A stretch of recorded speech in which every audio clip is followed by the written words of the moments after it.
Alright, as I mentioned in the introductory talk, a significant portion of this series of talks will be devoted to different aspects or different areas of, let's say, the skill or the art of sensing with soul, of imaginal practice. And my intention is to say, I hope, quite a few things I haven't put out there before. Obviously there'll be some repeat, and that's a good thing. So hopefully there's things here that are helpful in regard to different areas, different strands of the weave of imaginal practice, sensing the soul. There's no necessarily obvious order in which to present this material, and there will be inevitably, I think, some overlap between the different areas, the different strands, but I'll try and sort of present this bit, this strand, and then this strand, despite that inevitable overlap. Okay, so tonight I want to say a few things about energy body. And as I said, there's no obvious order why I put that first, but we do put a lot of emphasis on it. But actually, everything's important.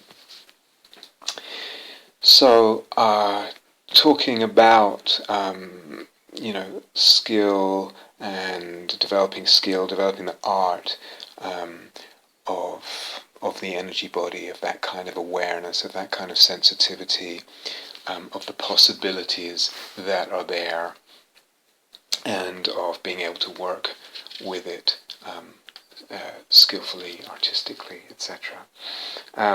Just a review in terms of kind of definition, if you like. What we're calling the energy body, we could say is actually a kind of awareness, more than a thing itself, or this kind of experience or that kind of experience. It's a kind of poise of awareness. But what it involves, we could kind of break down into three aspects, and obviously they're totally interwoven and overlapping, etc. And three aspects are, and when we talk about energy, what it's the felt sense. So this is really important, the felt sense, meaning this space that my physical body inhabits, the space sort of outlined by my physical body, maybe even a little bit bigger. What does that feel like? What is the felt sense, the texture, the vibration, the experience there, the tightness, looseness, energization, harmonization, or whatever it is? So that's one aspect of energy body, the felt sense. The second aspect is what we might call the image. Now, we don't necessarily mean an imaginal image, but it may be an imaginal image of the body. So this I'll come back to. But there is usually always some kind of image of the body. So I can shut my eyes and you have a vague image in the back of one's mind of my body sitting here, wearing what it's wearing, the limbs sort of in their relative locations, etc. Just very conventional. Other times in meditation, the image one might have, say, in I don't know, the first jhana or something, the image that one might have of the body might just be a diffuse cloud of white light. And that's the image that corresponds with the felt sense. So there's the felt sense. Second is the image of the body. And the third is the idea of the body, or the concept of the body. So, in our Western society, usually we have the idea that the body is made up of cells organized into organs and systems, etc. And those cells are made up of smaller bits which go down to molecules and atoms, etc. And there's this exchange, and out of that interplay of molecules and atoms at the cellular level, etc., the body is structured and formed and functions either healthily or unhealthily, etc., has this or that capacity, etc. But in a way, that's a reductionist model. That's the convention. There's nothing wrong with it. It's just one view. It's the dominant view of our modern Western sort of outlook, worldview. That the sort of fundamental truth is in the basic building blocks that are purely material. In other words, they just exist as material entities, and the functioning of material entities according to physical laws, or the known physical laws and chemical laws. And out of that, the body as a complex organism with its appearance, with its capacities, etc., arises. A different idea, more popular in some circles, actually throughout history, and you see it in some healing paradigms or New Age circles or sometimes shamanistic circles, is actually, you could say, more of a kind of, let's say, top-down approach, that the body perhaps has different levels of being, different strata to its existence. So, for instance, there's an astral body, or different. It's almost like the body has different sheaths, maybe 7, maybe 9, whatever it is in the different systems. And so, for example, the astral body is a certain level of higher energy, and it might function, this astral body, this energy field, as a kind of matrix, if you like, that forms, shapes, and directs to a certain extent the material physical body. So instead of being reductionist bottom up, so to speak, this is an idea, just as an example, of different ideas of the body, where a sort of higher energetic level of body, if you like, informs, shapes, directs, and if you like, cares for, in some sense, the physical, material one that's obviously manifest to most people. But of course, there are infinite number of ideas about the body possible, just as there are an infinite amount of felt senses or images we can have of the body. There will be some, as I said, that are very common, dependent on culture, upbringing, personal propensity, etc. But the range is open. So all that together, those three aspects, we could say there's one way of defining what we mean by energy body, and it's a poise of awareness. It's a poise of being. We really say energy body awareness. It's the kind of awareness, or the kind of attention, or kind of way of looking that is open to all the possibilities of that range of those three aspects. In a way, the first is, in some senses, primary experientially. Let's just say experientially primary. In other words, we really want to be anchored and very conscious and very in touch with, intimate with the felt sense. So I remember, I've probably done it a few times in guided meditations or just thrown out as suggestions.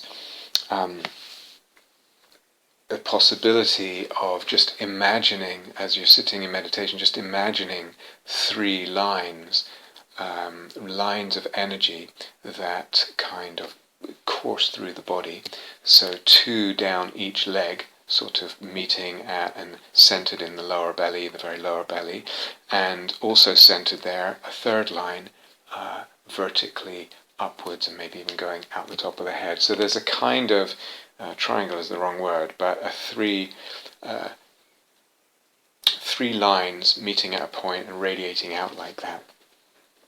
And a little while ago someone came for an interview, and I think they were working on samadhi, but I actually can't remember what their main focus was at the time. But they reported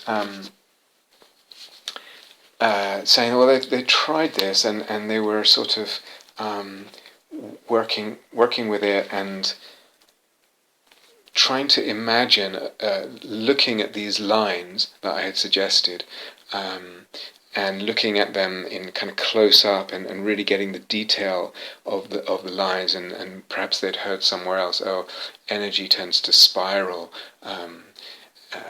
into the body or out of the body, like in the teaching of chakras, etc. So they were kind of trying to imagine the close up, these lines, and each line being a kind of a spiral.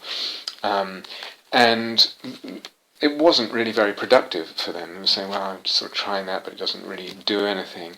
To me, that missed the point of my intention in sharing that. It's not so much the visual details. They may or may not be important. And again, here there was a certain idea that was imported about what was important, but also about how energy is.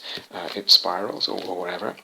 That's not to say, sometimes seeing or imagining energy spiraling, but it can be extremely helpful. The question is it helpful at that time? The main thrust of what I had intended in sharing that, I think, was really more to do about a kind of structuring of the body or the energy body awareness, so that once you put those lines there in the imagination, it just does something to the sense of alignment, of openness, of harmony, etc. in the body. So it's a kind of through the geometry of those three lines in the space that the body inhabits, and what that does to the sense of well-being, the sense of the body, the sense of the posture, and also the possibility, for instance, of samadhi. So it's more to do with I don't know what to call it, the geometry and the structuring of the sense of the body that comes from that. So again, what I'm really saying is the felt sense is primary. It's really, really important. We don't want to lose the felt sense because we're chasing some kind of idea too much of the energy body that isn't actually really fruitful. So when we talk about image and idea as being aspects of the energy body, that all these three, felt sense, image and idea, they're tied together. So if I'm playing with a certain idea, like spiraling, I have to check the felt sense and see, well, what impact does that have on the felt sense? And if it's an idea that at that time doesn't bear much fruit in terms of the energy body awareness, then it's not that helpful. So again, the key thing with this kind of thing as well, so felt sense really important, but another key principle to kind of extract out of that little incident that this person shared is the importance of experimenting, improvising, playing, and feeling and noticing. When I do this, when I imagine that, when I think this, when I conceive that, when I do this with the awareness, whatever this or that is, this is what happens. And if you're going for samadhi, that feels good, that feels right, so you go with that. So this real importance of experimenting, improvising, playing, and feeling, noticing in the moment, what is the result of what I'm experimenting with, this particular experiment right now. How does it feel? What do I notice? Is it helpful?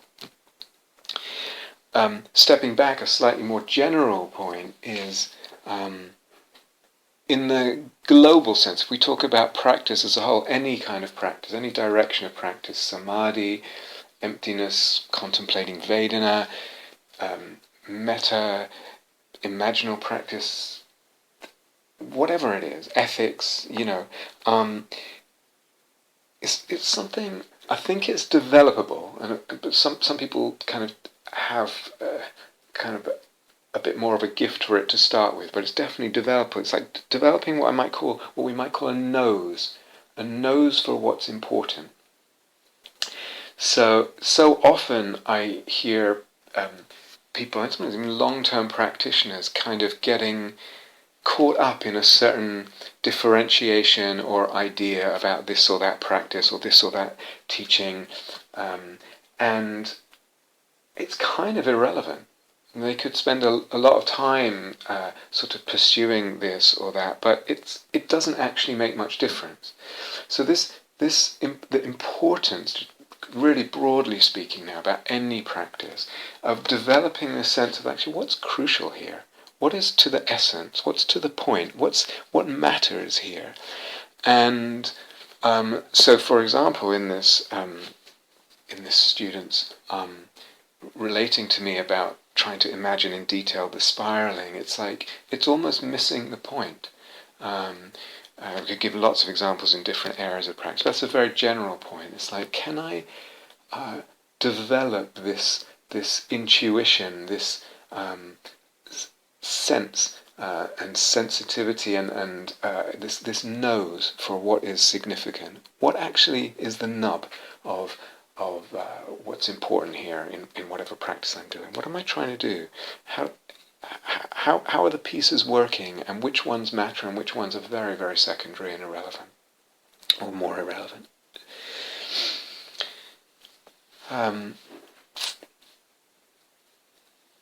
Okay, so when really in these talks I want to throw out things to tips to try, things to consider, suggestions, guidances, things to reflect on, etc. As I said, about the whole skill and art of imaginal practice. So see what's useful as different kinds of things in here.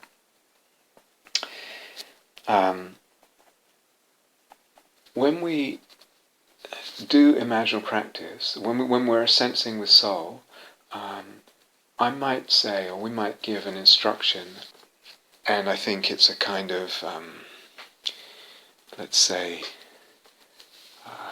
almost universal, almost universally good idea. If one's practicing with an intrapsychic image, if one's practicing in a dyad, if one's practicing sensing the soul with some object in some being in nature, whatever. And I might, or generally I would encourage and say something like, bring your whole body into contact with the sight or sound or other or whatever it is. Sense it with the whole energy body. So what does that mean? For some people, what does that mean to bring my whole body into contact with a sight? So let's maybe try and break that down a little bit. It means, or what I intend it to mean, is that one spreads or balances the attention or the awareness to include the object, the other, and the self, and the sense of the energy body. Okay, so already we're opening up the sense of what we mean by energy body. In relationship, that you could say that energy body is, I bring the whole energy body into contact, but as I do that, I begin to see that actually the sense of the energy body might begin to include the other, as if there's a larger energy body, kind of a larger sense of energy kind of encompassing the two. Certainly it spreads to one's whole energy body, but then that whole energy body is brought into connection with, into contact with the sight, the sound, the whatever. And then the possibility of that opening up another sense of the energy as encompassing the two. So that's one aspect. A second is that the kind of, if we like, the center of knowing or perceiving is not simply the kind of default sense of eyes or ears or my head. The sense organs are gathered in the head, so we tend to kind of think of that as the center of knowing, the center of perceiving. So I'm seeing it with my eyes, of course, and those are located in my head, and that's the idea and sense we often have as a default of our sensing, of our knowing, of our perceiving. But rather that the whole energy body, which may itself have a kind of center, and for some at the heart center, as a sort of usual place for the soul sensing to kind of feel as if it's centered, and for others it will be, for me it's more just the whole body as a total field, so that can vary. But this whole energy body is a center of knowing and perceiving. One feels it that way, one senses it that way, one can imagine it that way. In our language, one creates and discovers it so. Again, the default in our culture, and almost it's really almost hardwired into our sense of things, is that the center is my eyes are seeing, my ears are hearing, and that we can feel it located in the head. But what is it to actually, as I said, feel, sense, imagine, create and discover the whole energy body as an organ of perception?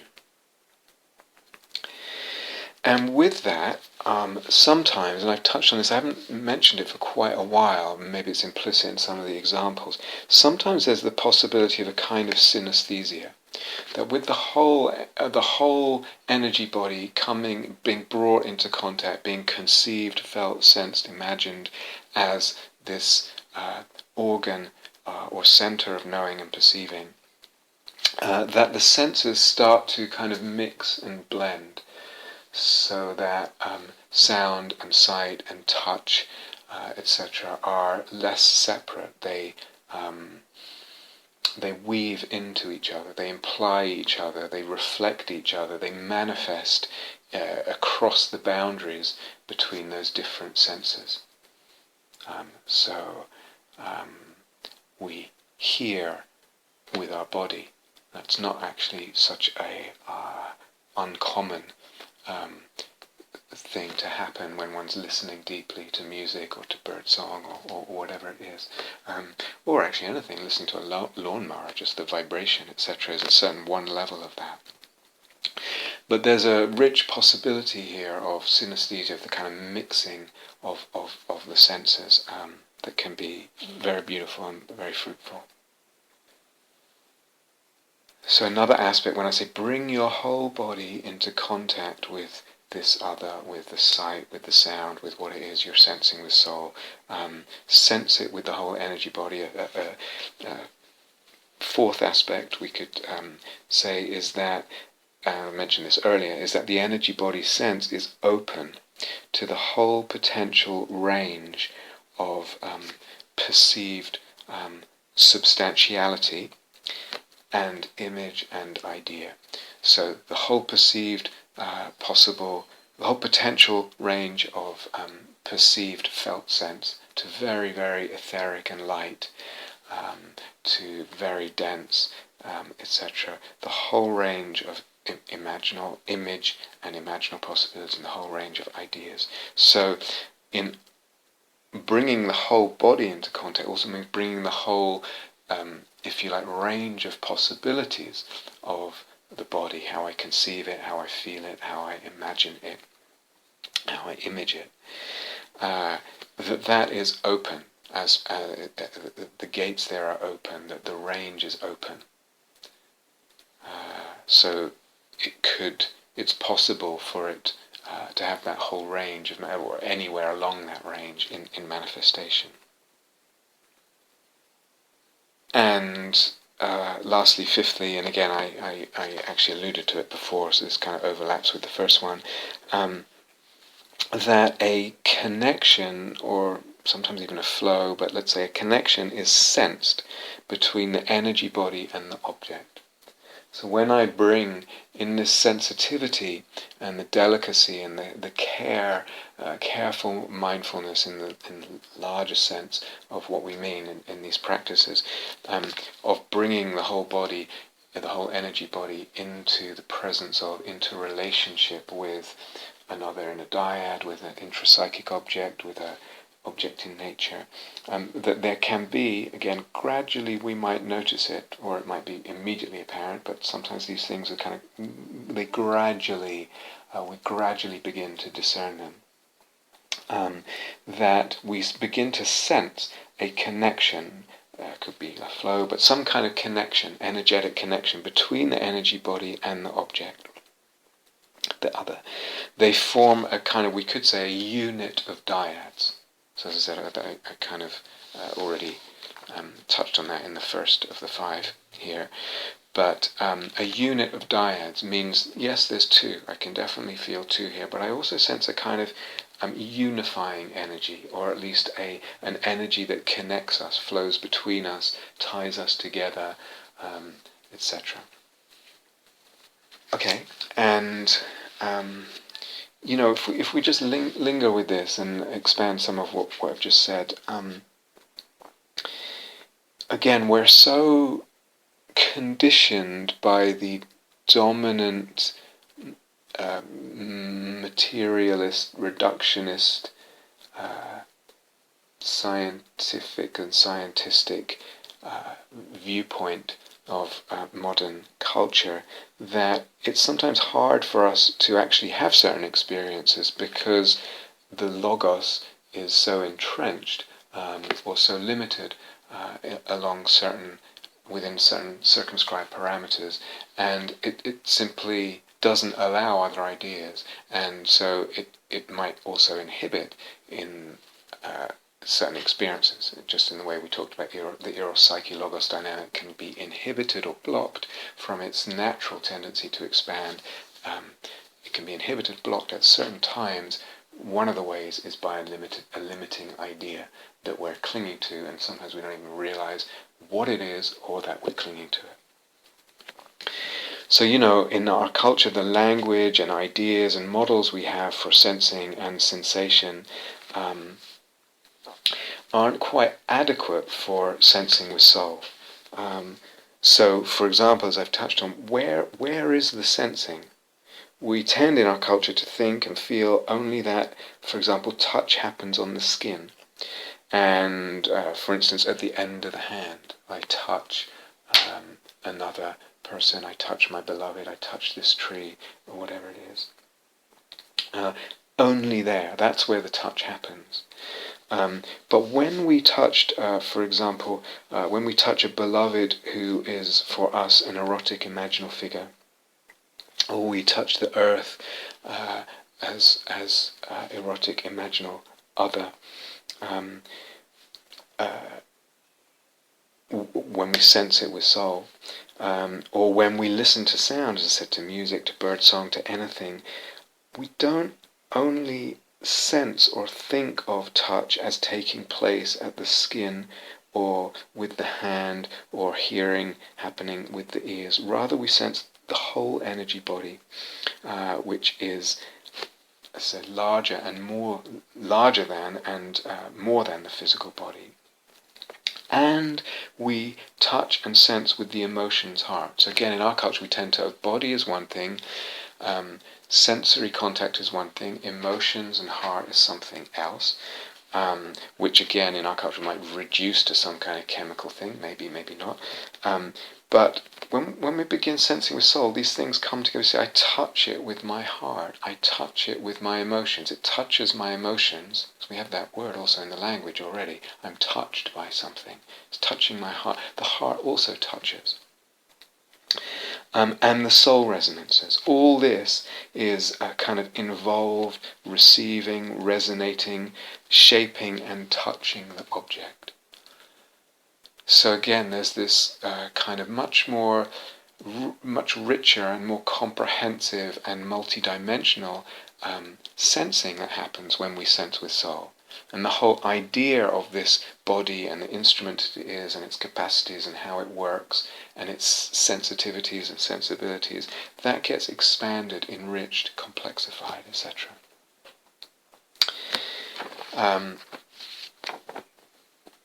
Okay, So there's a sense there that we can talk about opening the energy body, and what we really mean is opening the idea, opening up the range of possibilities, opening up what we imagine the body to be and what we actually experience. So opening up that whole range, as we said. There's another sense in which opening the energy body is actually really quite important. Well, I think for all practice and actually for living well, but certainly for practices like samadhi and imaginal practice and sensing the soul.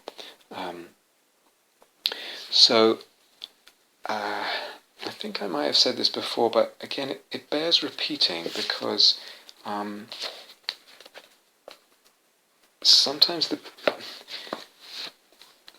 when a teaching is really relevant to oneself, one hears it, but one doesn't really take it in. It doesn't land. It's almost like I'm so in a certain pattern or a certain idea about how things are or what I need to do that I don't recognize that actually that strand of teaching is significant for me because I'm so set on something else being more important.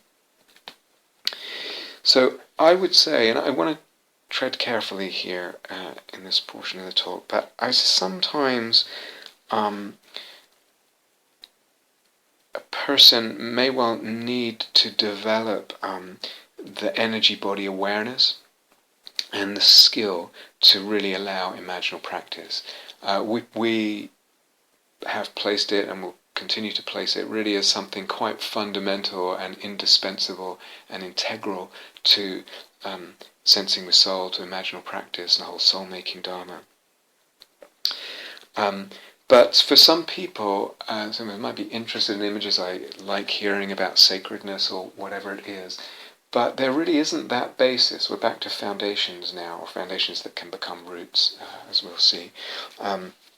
But there really isn't that developed basis of either awareness of the energy body or skill with it. And they might need to work and practice in different ways that really focus on that for a while. Sometimes what's a factor here as well is that a person's not used to opening the energy body in the sense of having a lot of energy and openness in the sense of the energy body. So we can feel the energy body at different times as being more or less energized, of course. And for a lot of people, there's a whole range there of sort of holding and having coursed through or the body or the sense of the body or being filled with more energy, much more energization than one is used to. For many people, that whole range of having more energy in the energy body or the energy body being opened by having more energy, it's just not an experience that they're used to. Many Dharma practitioners as well. So for some people, that will be one piece of their developing the awareness and the skill with the energy body, is actually becoming used to having more energy. One of the ways in the energy body, one of the ways that more energy comes is through the long breath. So in the Anapanasati Sutta, and it starts with this breathing in long. The practitioner knows that breathing in long, etc., breathing in short as a second instruction, knows they're breathing in short. Many times that just gets ignored. It's just, okay, know whether your breath is long or short, but even that people don't really pay much attention to. They're more focused, for instance, on the sensations at the abdomen or the nostrils. I'm not insisting, I don't really mind, did the Buddha mean this or that, it doesn't matter. My point is really, one could read that as actually an active encouragement rather than just a passive noticing. Actually breathe long for a while. Fill the body, the space of the body with prana, the chi of the breath or that sense or whatever. And what this does is it opens and energizes the energy body. if you stay with it for a while. And sometimes that's quite, as I said, it's quite unusual. And in being unusual, it's quite uncomfortable for people. And they for all kinds of different reasons. Sometimes it's just not familiar. Sometimes it's a bit scary. Sometimes there's other aspects of being that are attached or consequential on having a lot of energy. When there's a lot of energy and openness in the energy body, well, it's hard for the mind not to open. It's hard for the soul not to open. It's hard for the emotions not to open. It's hard perhaps for certain structures of psychology not to open or to be revealed or to be changed, etc. And the person may, consciously or unconsciously, be a little bit resistant to all that. There's all kinds of possibilities of what may be going on here. But and sometimes one needs to go into some of those reservations or concerns or etc. And go into the psychology and work with it gradually and caring. Other times one doesn't. One just needs to, for instance, practice the long breath. I gave some retreats using that. I think it was in 2007, 2008 on samatha and the art of concentration, etc. So there's guidance there if you want it, and you can find it other places as well. But opening and energizing the energy body with that stage of breath practice as one example, and one becomes used to feeling it and used to the body being open and being energized, having more energy. The capacity of the energy body grows. And again, I've tried to explain why that's relevant just now, but it's often the case that a person just doesn't see it as relevant. They think other things are important, and there's something else is the issue. I'll come back to that. But actually lingering on this for a while, this point, I was talking about opening the energy body, and this openness of the energy body,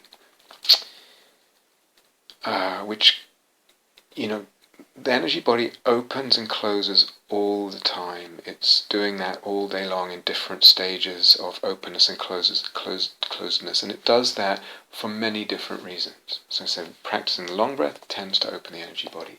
When there's craving, it tends to contract the energy body. When there's eros, it tends to open the energy body, etc., etc. There's many, many things, factors that are important and influential in the state of the energy body at any time.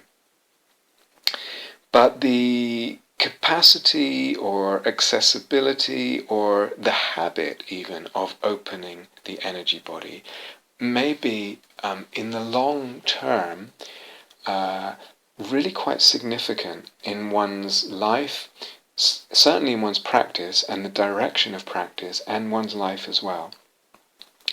Opening. The openness of the energy body is not divorced from many other factors, as I said just a few minutes ago. For example, to name another, radical sort of generosity, radical courageous generosity is also an opening of the being. You can see that. It's like the fist is closed, clinging on to what I've got, my coins, my whatever it is, my pension, my whatever, and there's an opening of the being. I have to open the fist to give. So generosity is an opening. Radical generosity that is almost courageous in how much it's giving is also a kind of radical opening of the being. It too will have an effect. Everything's connected. The dependent origination, I can't get away from it. That opening of the being radically in a radical generosity will open the heart, it opens the energy body, it opens the sense of self, all kinds of possibilities. So you can see, for example, sometimes a person's been practicing Dharma for 30 years, but they've never really practiced, or the level at which they practice generosity is quite limited. I'm talking about all kinds of generosity here. There remains a sort of contractedness, a sort of almost like a stinginess of being, just holding oneself in, holding. I'm almost making this gesture you can't see, like making this gesture, like almost like holding the energy body in. That's what happens when I'm not generous, and the opposite happens with generosity. So you see, some people, as I said, practice for 30 years, go all over the world, check this teacher out, check that, read this, read that, do this practice, do that practice, and something's still contracted. There's still this kind of almost perpetual sort of, yes, some other things change, but still you get a sense of there being, there's something still kind of tight there. Other people have been practicing much less and much less time, but are willing to experiment with a kind of radical generosity of being, and the courage that takes. And you see, there's all kinds of consequences, an openness of being, openness of heart, ability to let go.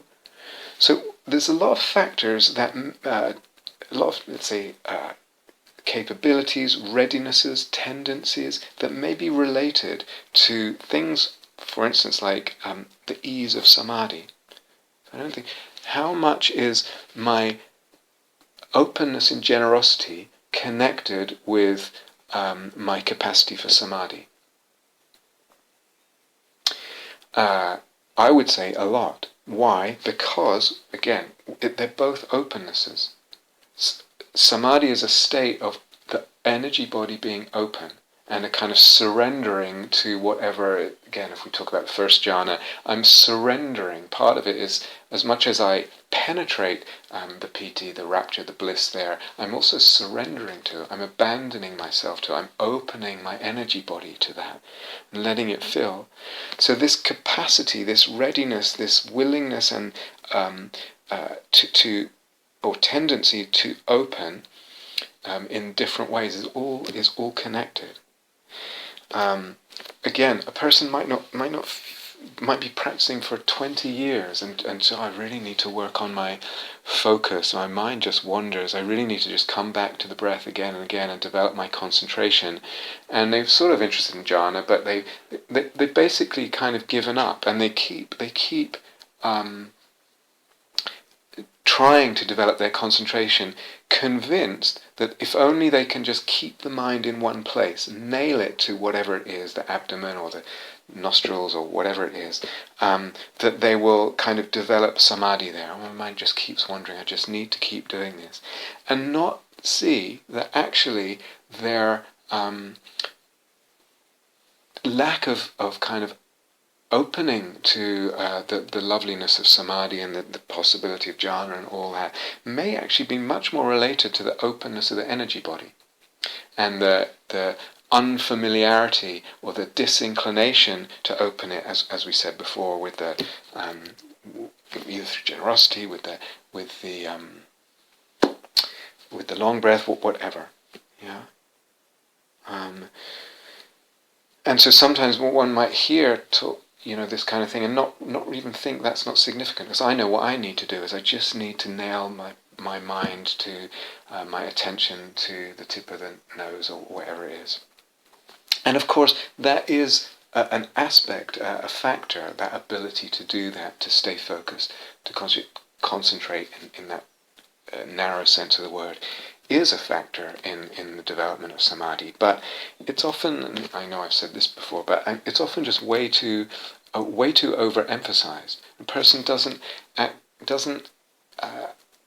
grasp the broader set of often much more significant conditions and factors that come together to allow deepening, allow opening, say, to jhanic experience and that kind of thing.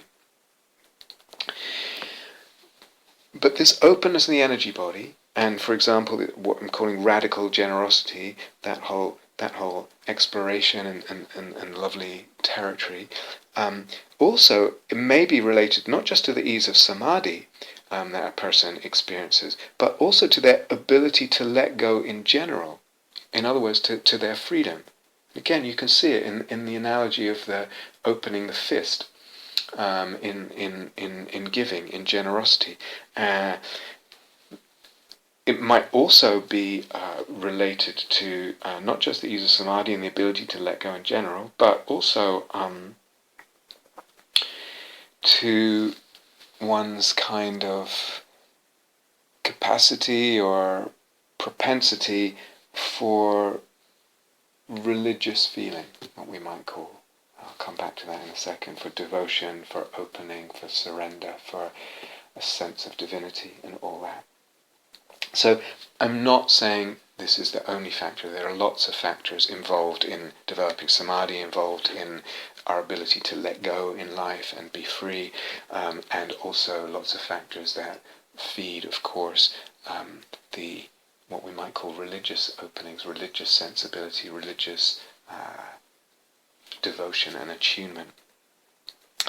But these factors that I'm pinpointing right now, coming out of our discussion about opening the energy body, they may be, as I said, much more significant than we realize. I have a colleague, Suvacho, some of you will know him, and I was sitting on a talk, I think, that he gave at Guy House some years ago, and if my memory serves me, and he said, I thought it was great, actually. He said, he was talking to, a room full of people, the meditation hall, I don't know how many people that is, and he said, some of you would be actually much better served by opening your house to a refugee family than by sitting on a retreat. Is a bold thing to say, and it probably startled quite a few people, I imagine, but again, it comes back to this radical generosity idea, and the opening that comes from that, and then what that sets in motion, if you like, or what it opens in the being, and the ramifications for, let's say, for letting go, for freedom, for opening sensibility, for samadhi, all kinds of things.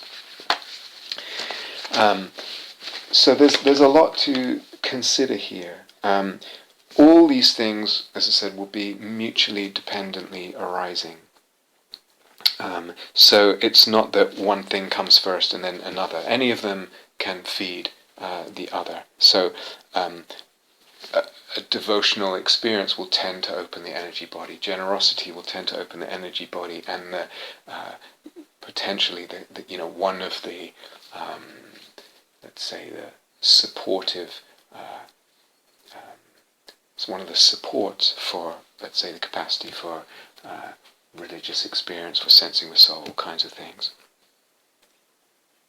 So, sometimes in relation, again, a person's been practicing for a while, and all this talk about letting go and craving and freedom, and this, I should let go of craving and aversion and fear.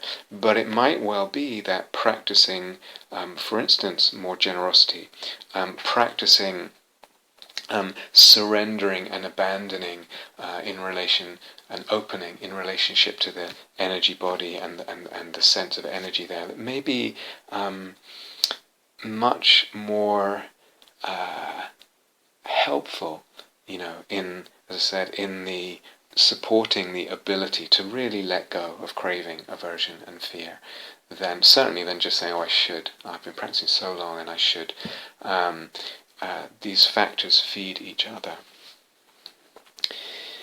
And again, just repeating one, I just want to draw out one strand and repeat it. The capacity to open the energy body and the being in surrender to, let's say, something higher, so some kind of sense of divinity in the loosest, broadest sense. That, as I said, is related to all this is related, this opening of the energy body might be related to our capacity to surrender, and not just to a jhanic experience, or a dissolution of the self and the space that opens up there, but also our ability to, it might correlate with our ability to surrender in devotion, or have a devotional sense. It's the same kind of or there's a lot of overlap between what is actually happening in the soul, in the energy body there.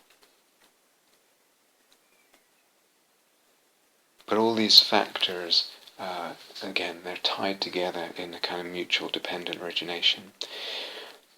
So again, I'm hoping to throw out in this, or offer in these talks, certainly tips and techniques and this and that, but also just things to consider and things to reflect on or to question, whether or not they might be relevant to you at any time.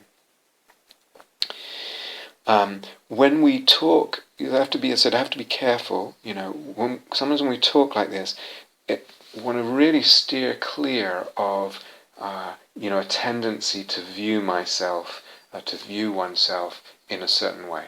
So back to non-identification, anatta. I am like this. I'm just closed. My heart is closed. I'm a miserable, stingy, my energy body is closed. I'll never feel devotion. I am like this. As opposed to understanding the mind, the heart, the body, the energy body, the attention, all of this, we could see it, and I think it's very skillful to understand all those aspects of our being as habits, and as habits they're trainable, they're malleable, they're shapeable, they're not fixed in stone.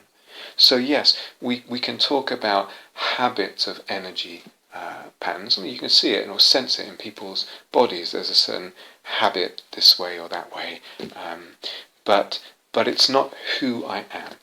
Okay, so that's really, really important. If you're listening to some of this and there's some kind of contraction of identification and either praising yourself or more commonly beating yourself up or despairing or whatever. It's really, really important.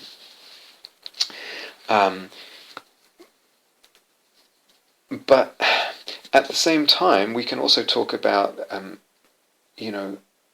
styles of soul,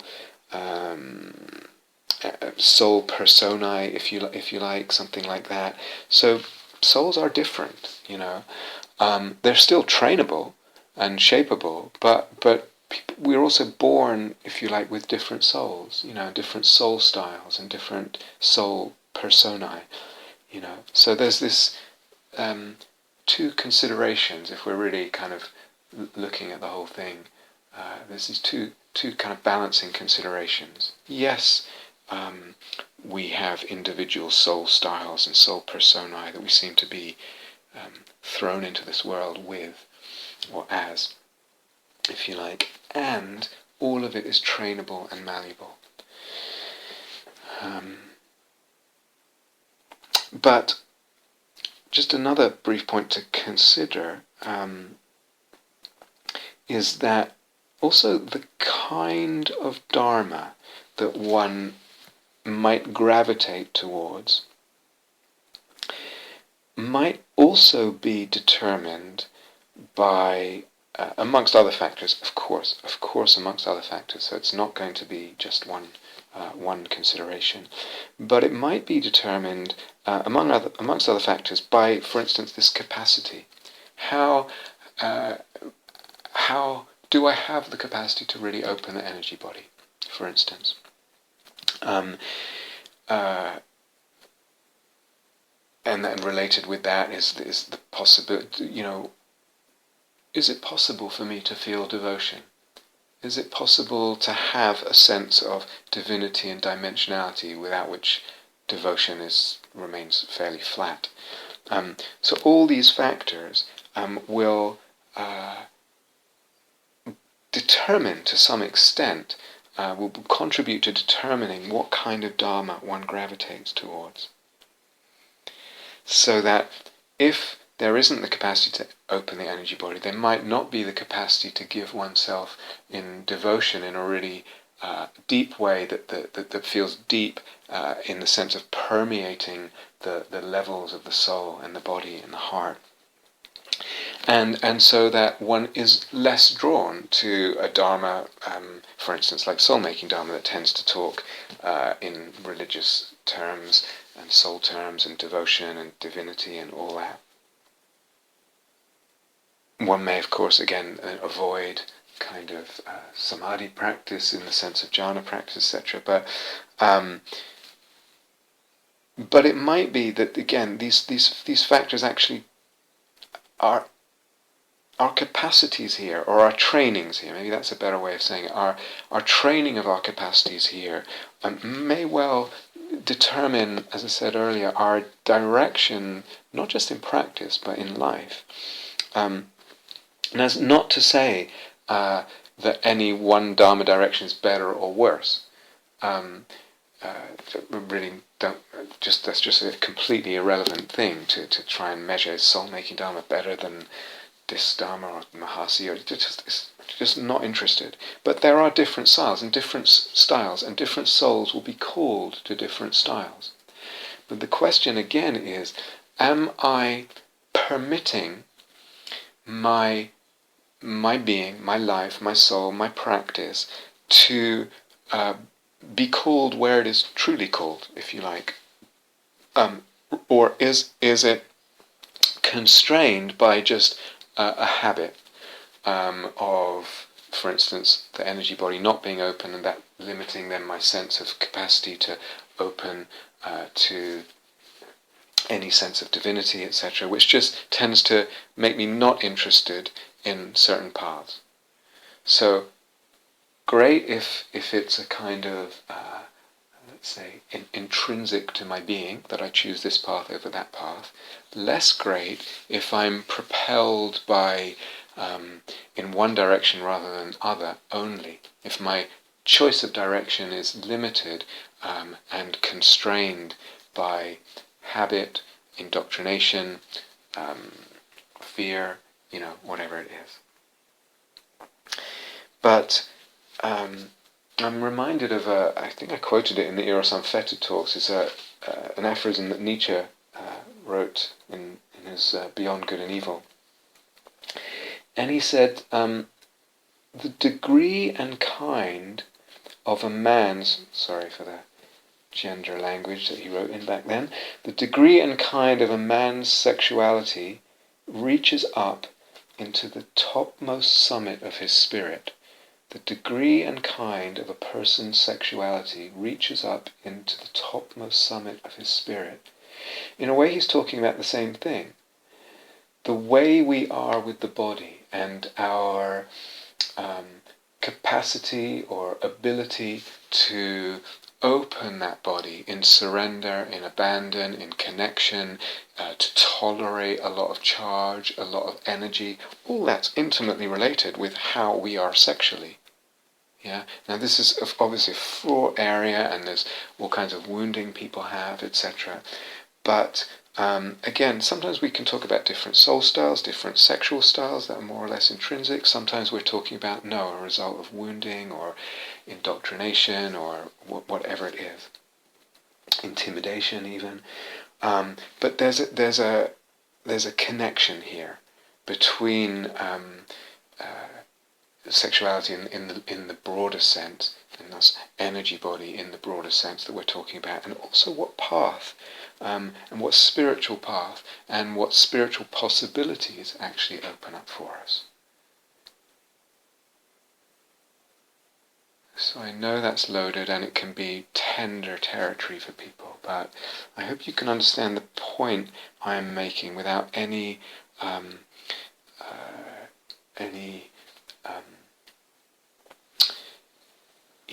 temptation to judge yourself or something like that. Again, it's things to consider, things to reflect on. Is it relevant for me? Okay. So again, I'm going to say this again. It's not that one path is better or worse than another. What I want, am I free to choose? And am I free to choose according to what I love and what my soul feels drawn to and what makes sense to me? One point. Second point to repeat. Yes, we can. I think we can talk about different soul styles, different soul personae that we are born with, that we are given. I'm given my soul. I didn't, how did it come to be that I'm like this?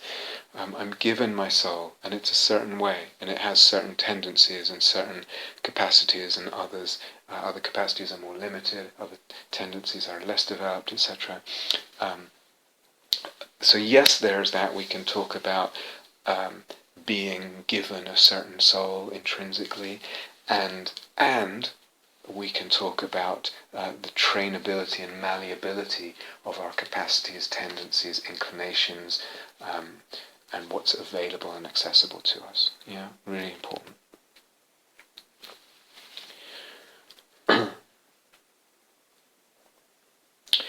Okay, so there's another sense that we can talk about opening the energy body, meaning opening up the, in particular with regard to the image and the felt sense of the energy body. And I've put this out recently anyway, but I want to emphasize it to really make sure people get that sort of development or furthering of the teachings and the possibilities in this teaching of the energy body, so that we can, as I said, experience at any moment, whether we're with another or with an object in nature or just with ourselves in meditation or just going about our day, we experience the energy a certain way, the energy of this body or the energy between bodies or whatever it is. There's a felt sense of that. There's also an image of it, as I said before, as part of, if you like, two of the three components of the energy body. But it's another step to then see or sense that experience of energy at any time, to experience it as imaginal. So often when people talk about energy body or subtle body, there's either an implicit or explicit or implicit tendency to, we're talking about something real here. Maybe not everyone can perceive it, maybe scientists would quibble with it or whatever, but we're talking about something real. The energy is like this, my energy was like that, etc. And that's all good and fine, but there's a kind of reification basically there. This is how it is. What happens when the felt sense of energy, or the image of the energy, is actually seen, sensed, conceived of and felt as image? So there's all kinds of possibilities here. It could be that the body is experienced as a body of flames. That's a clear image. That image can then become more fully imaginal in the sense that we've talked about, as the nodes and the elements of the imaginal light up. The body can be imagined as sand, dense sand, or as I said, a kind of etheric light, etc. But it's another thing for that then to be seen as imaginal and sensed and related to as imaginal. Yeah. The other day I was practicing in a dyad, and there was a sense of our bodies and the feel between our bodies being liquid, but it wasn't just. I'm not just using that as metaphor. Oh, it feels there's a kind of liquidity. It was actually really sensed as image, not a visual image, but almost a kinesthetic image. So the sense of the energy body can then be, we can almost decide to see it as imaginal, rather than just kind of accept it as an experience. And the default view of most experiences is not to see it as image, not to conceive of it as image. So actually, one can again, if we talk about the elements and the art of imaginal practice, sometimes things just shift by themselves and open by themselves, ignite by themselves, certain elements. Sometimes it's just from noticing a certain element that it ignites further, the flame ignites more, and then it can ignite other elements. And sometimes we can just decide to ignite an element. In this case, we can, sometimes you'll find, if you experiment with this, you can just decide to see and feel and sense the energy body, the very sense of the energy body, the very sense of energy as imaginal. So for instance, it's neither real nor not real. The imaginal middle way, the theatre-like quality. And that little small but significant shift actually changes the whole experience quite noticeably, quite dramatically. And as I said, it can then become fully imaginal. That very perception of energy body or perception of energy becomes imaginal, or can become more fully imaginal. So I think I shared on the last retreat, Justin suggested to me one day, I don't know when it was, a year ago, I can't remember, well, we could talk about, rather than the energy body, you could talk about the imaginal body or the poetic body.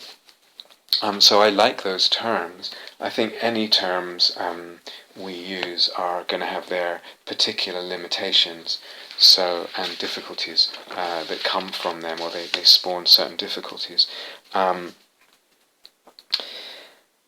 So, for example, I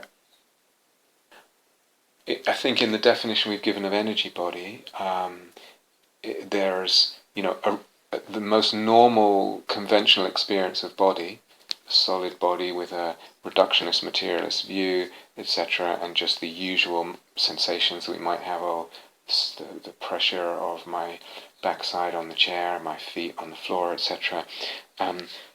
In the definition we gave at the beginning of energy body, with the three aspects, felt, sense, image, and idea, that would just constitute one place on the spectrum of possible imaginal experience, of possible energy body experience. If we call something imaginal body, there's the problem arises that conventional experience, that very normal, common experience that most people have of their body, is not imaginal. So the word imaginal doesn't really fit, and sometimes it's very non-poetic either. So then do we talk about two kinds of experience, an energy body experience and an imaginal or poetic body, and where exactly do you draw the line? So I like these words, or these terms, imaginal body and poetic body, because they open up the sense of, through the vocabulary, they remind us to open up to the possibilities there.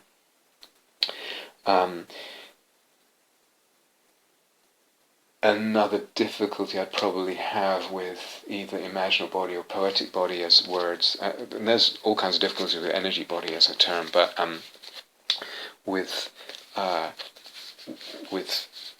imaginal and poetic body, there's also, they don't tend to connote too much the primacy and the sort of primary importance of the felt sense. So poetic body can often be, for some people, might just be disconnected from the body. There's no sense of I'm feeling anything. It's just a poetic idea, etc. So we could use all three words interchangeably or whatever. But really, I want to encourage the digestion of a sort of this expansion of the teaching of the energy body to include the image of the body and the idea. And the image we have might be imaginal.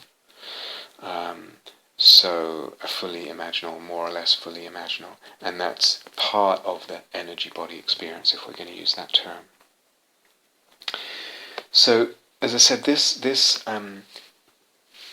if you like, flipping the switch or igniting a certain node to see and sense the experience of energy at any time as imaginal and not just as an experience of energy, has all kinds of effects. So if you have enough experience with the energy body as we've been talking about it, you may want to experiment with this next step, sort of bumping it up a level, if you like. Not all the time, doesn't have to be, but just to, again, open up other possibilities that are quite, as I said, quite noticeable and dramatic in the effect there. So sometimes you might be working in a dyad and there's a lot of eros, for example, and there might be a sexual image that comes up as part of the dyad, as part of the practice there. If that's okay in the dyad, we haven't talked about this yet in the teaching, but I'm just mentioning it as a really to indicate to illustrate something else. But the whole, so there's the dyad, there's eros, there's sexual eros and attraction and sexual energy, but only, it's not really imaginal, or only part of the whole thing is imaginal. Maybe I feel like I'm imaginal, my sense of myself, but the other isn't, or vice versa, or whatever. So I see them as I'm just seeing them as a sort of, I don't know what you'd call it, a non-imaginal other, and myself as have become more imaginal, or the other way around. Doesn't matter. The principle.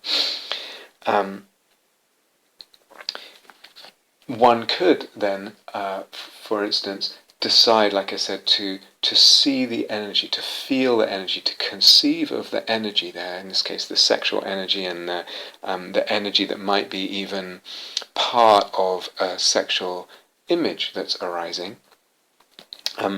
One might decide to see it as image, as imaginal.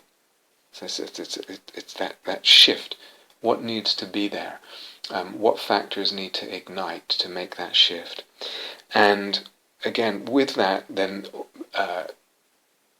it might be that the whole, not just the texture of the experience and the range and dimension of the experience, but also the what opens in the whole experience might change.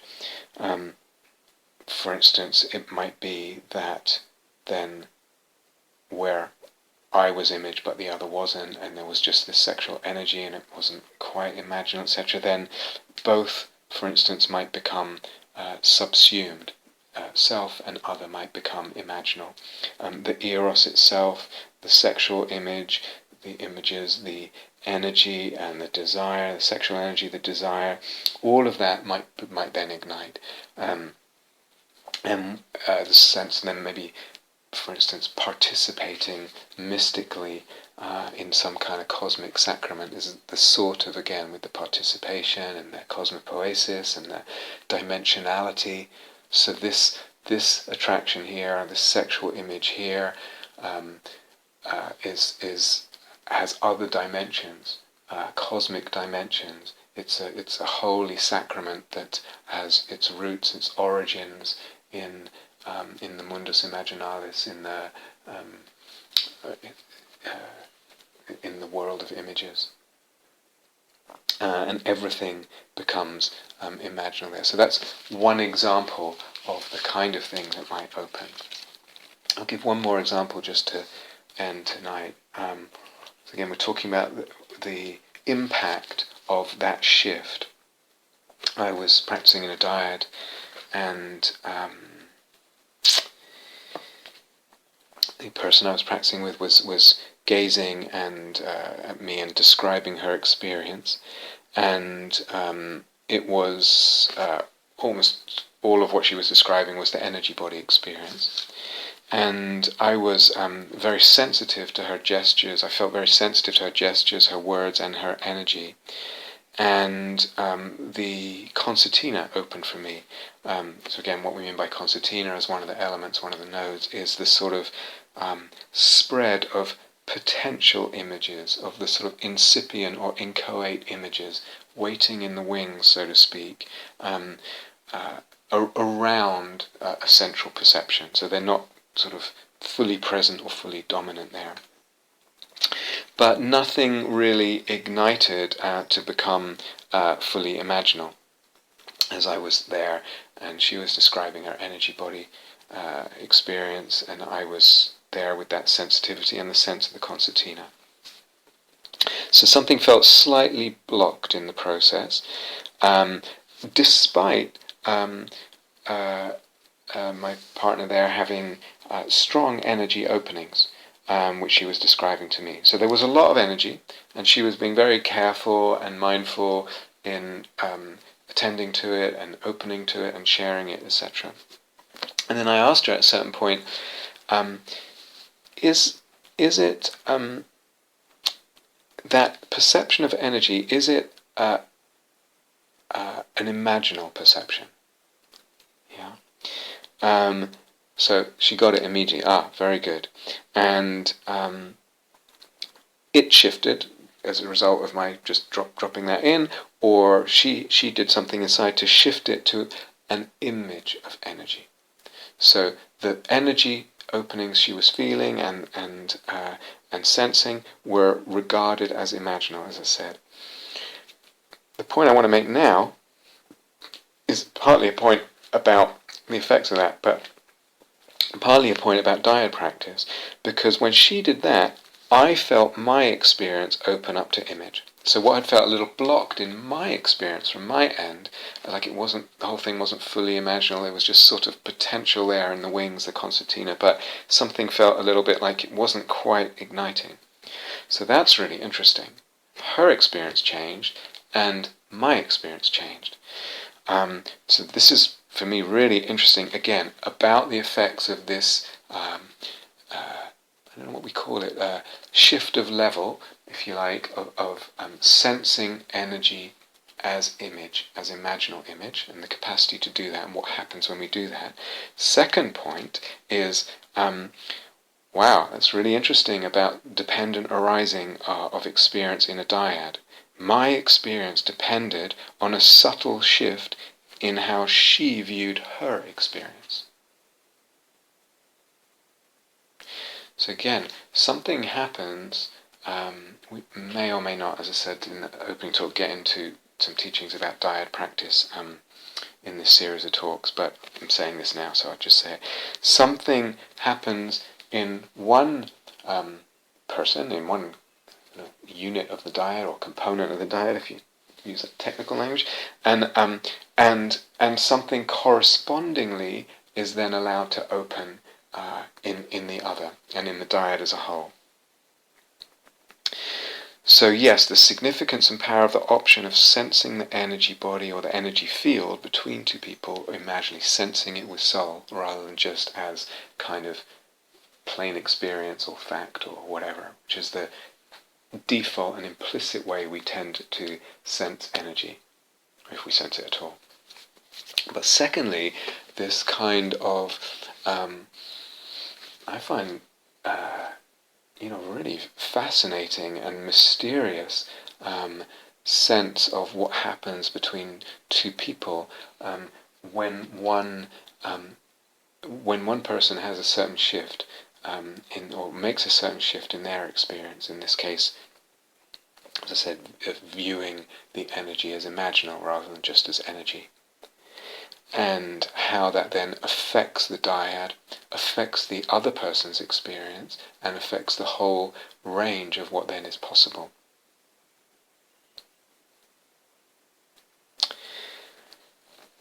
Okay, so I